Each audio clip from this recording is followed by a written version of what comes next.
Assalamualaikum warahmatullahi wabarakatuh. Saya Mada Anis Susanti dari Prodi Pendidikan Biologi PPG Prajabatan Universitas Bengkulu. Baiklah, pada hari ini saya akan mencoba menjelaskan materi genetika kelas 12 SMA. Sebelum memasuki materi genetika, dapat dilihat terlebih dahulu kompetensi inti, kompetensi dasar, dan indikator dari materi genetika. Tahukah kamu mengapa warna kulit pada manusia berbeda-beda? Dan pernahkah kamu berpikir mengapa bentuk hidung pada manusia bervariasi?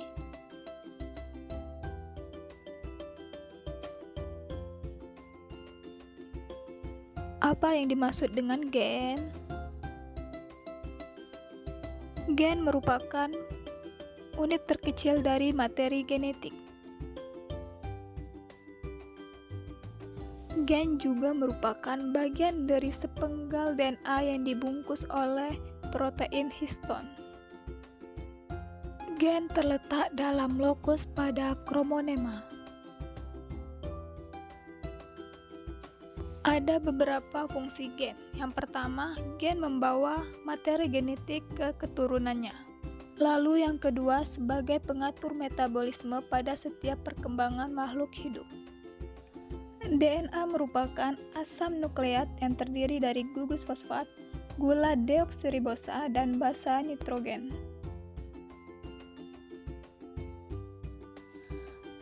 DNA juga merupakan polinukleotida, yaitu satu nukleotida DNA sama dengan satu fosfat ditambah satu gula deoksiribosa ditambah satu basa nitrogen.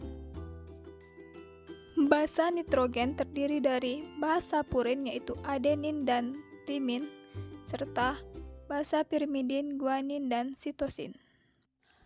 DNA memiliki sifat sebagai berikut. Yang pertama, heterokatalistik, yaitu membentuk RNA melalui sintesis protein. Dan yang kedua, autokatalitik, yaitu kemampuan DNA untuk melakukan replikasi. Berikut ini merupakan perbedaan DNA dan RNA.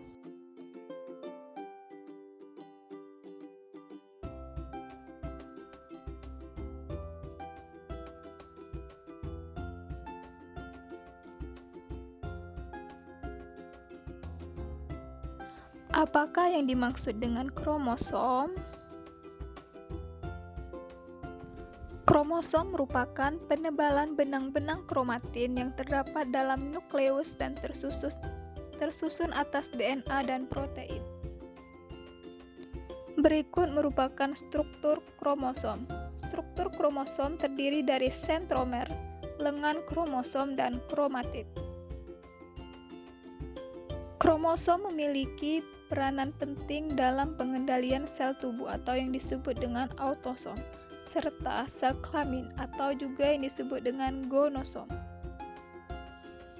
Kromosom berperan penting dalam pewarisan sifat karena mengandung DNA.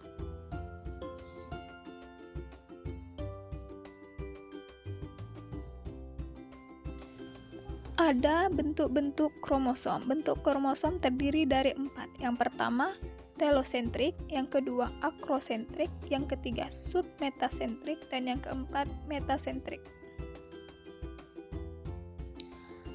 Apakah kamu tahu hubungan antara gen, DNA, RNA dalam sintesis protein? Pernahkah kamu mendengar teori dogma sentra? Ada yang bisa jawab nggak ya kira-kira? Dogma sentra berisi penjelasan hubungan ketiga hal tersebut meliputi replikasi, transkripsi, dan translasi. Baiklah, pada pembelajaran kali ini kita akan membahas mengenai apa itu sintesis protein dan bagaimana prosesnya.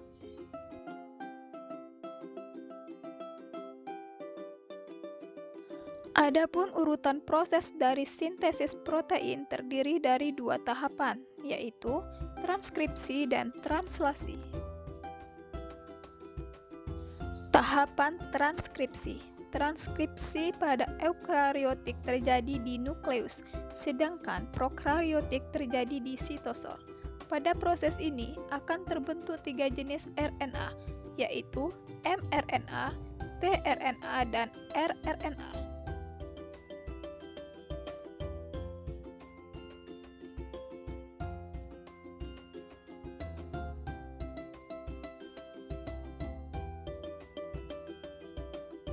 Lalu langkah selanjutnya yaitu translasi. Translasi terjadi di ribosom sitosol, baik pada eukariotik maupun prokariotik. Namun, translasi pada prokariotik akan berlangsung tanpa harus menunggu terminasi transkripsi selesai. Hal tersebut disebabkan tidak adanya lapisan pemisah materi genetik dengan sitosol pada prokariotik.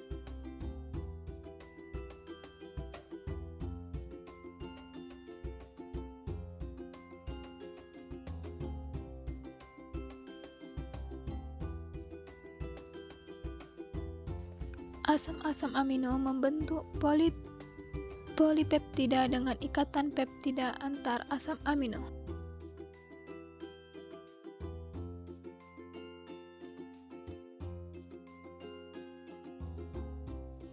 Polipeptida akan membentuk makromolekul protein atau dikenal dengan anabolisme protein.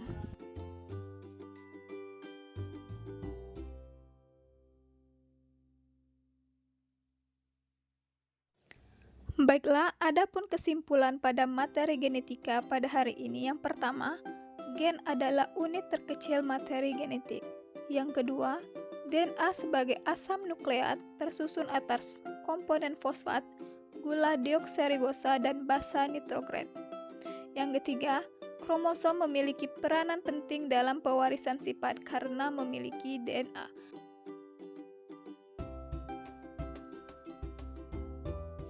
Baiklah, sekian penjelasan materi tentang genetika pada hari ini.